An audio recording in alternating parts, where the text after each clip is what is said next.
getting the bags off the train, pulling them down the little-known side ramp that takes you out of the train station and right to the Grand Canal in Venice. It's lined with palaces, many of which today are hotels or private residences.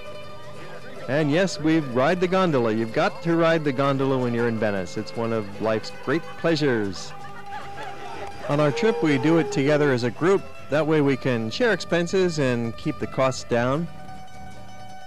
And the proper gondola ride will take you through the little back canals, which are the lines you see on the map here of Venice.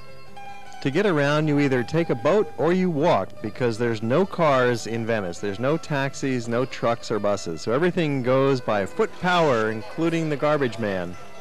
There's a cheaper gondola ride that only costs 50 cents across the Grand Canal. So the price is 700 lira, and this is a traghetto. It's like a gondola, but it's a large gondola.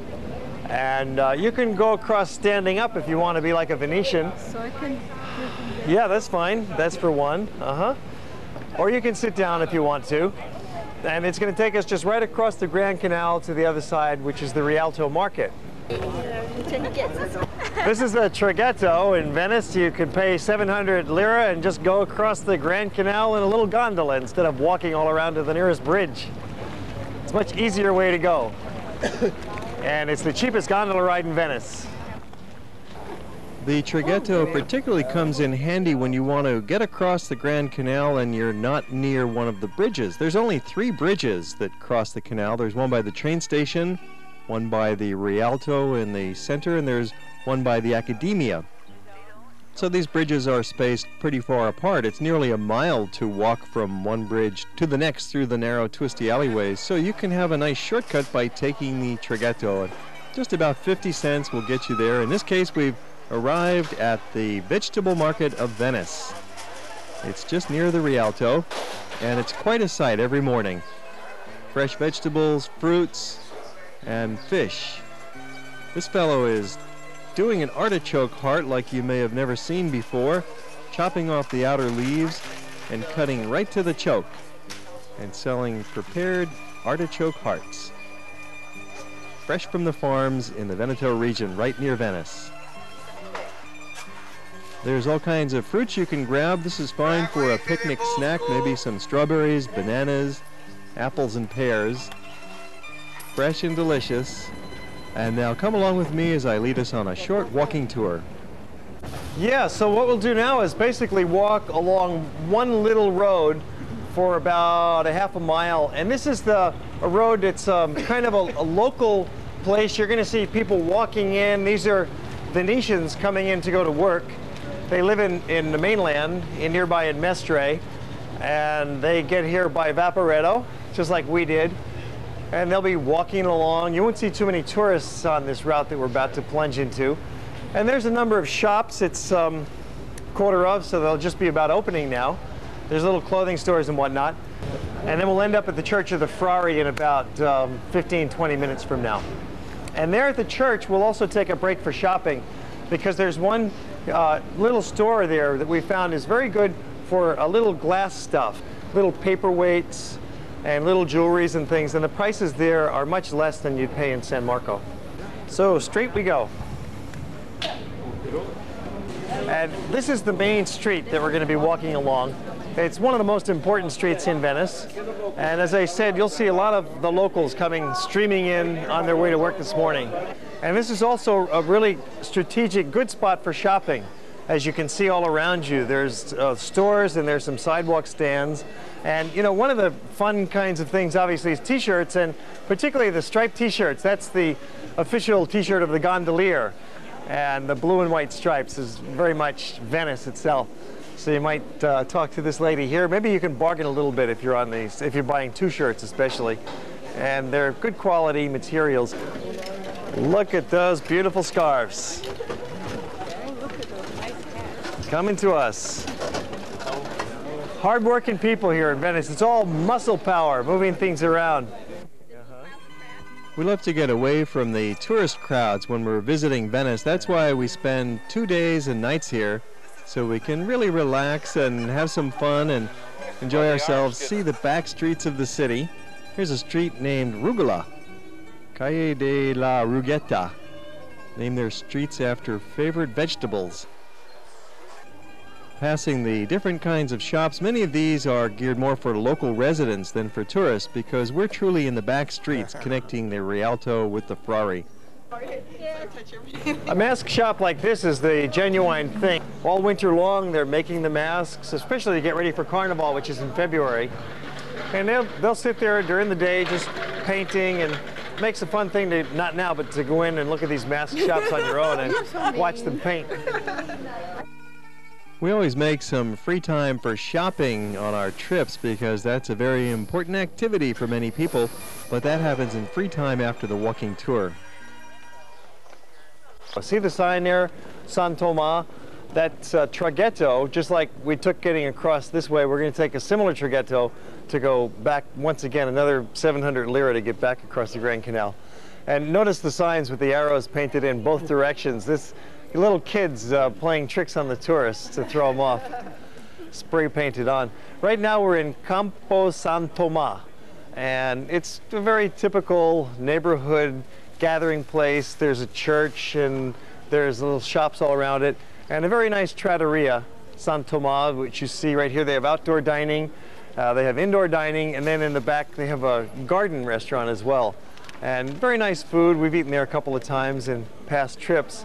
It's not the lunch hour now, so we're not going to be stopping for any food, but if you do come back here later in the afternoon to explore that street again, then this restaurant is a nice one, Trattoria San Tomás.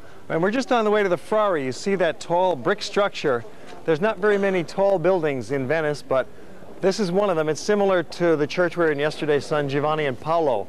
So it's just ahead. We'll go straight, and then in a minute we'll be inside the Frari church.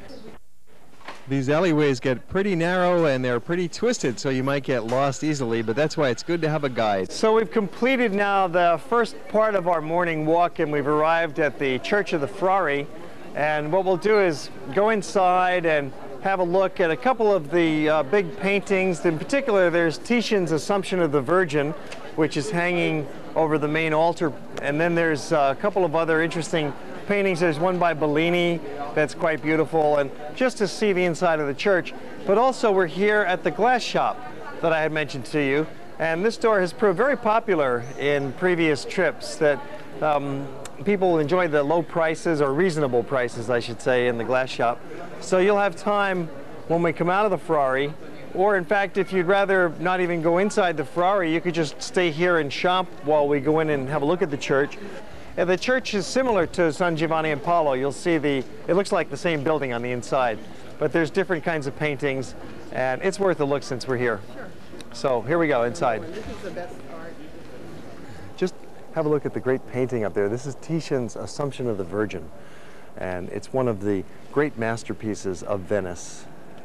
Maybe it's the most important painting in Venice, you might even say. And it's of the high Renaissance.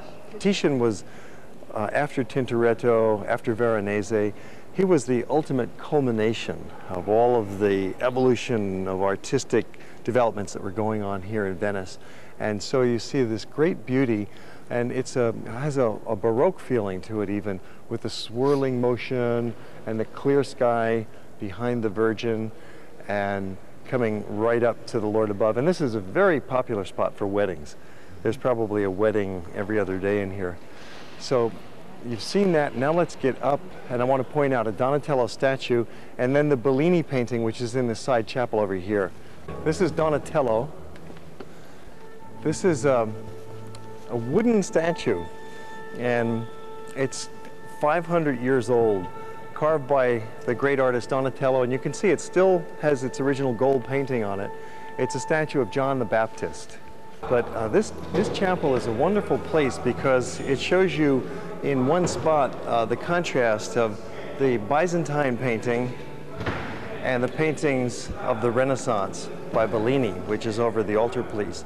Now you see with the Byzantine, it's very flat, there's very little motion, there's the gold background and there's the halo, the very stylized bodies, not much going on. Very little, no, it's a painting, very little personality in the faces there. On the other hand, what I want you to do is, on your own, go right up to the altar. Just ignore that other tour group. I want you to go up to the altar and take a close look at the Bellini painting and look at the sweetness in the face of the Virgin and look at the details. It's little cherubs down below her with musical instruments, and there's a saint looking out at you from the right panel. It's a triptych. It's a three-piece painting. And just outside the Frari, after being geared up with all of this art, we saw an artist, and he's selling his own paintings. Nothing better than buying it from the source. And you could expect to pay about $40 to $80 for a medium-sized painting like that. Along the way, we stopped off at Casa Goldoni, a Gothic house.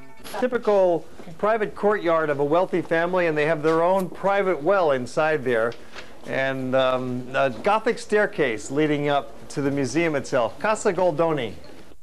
And then we came across a little hotel with a private garden.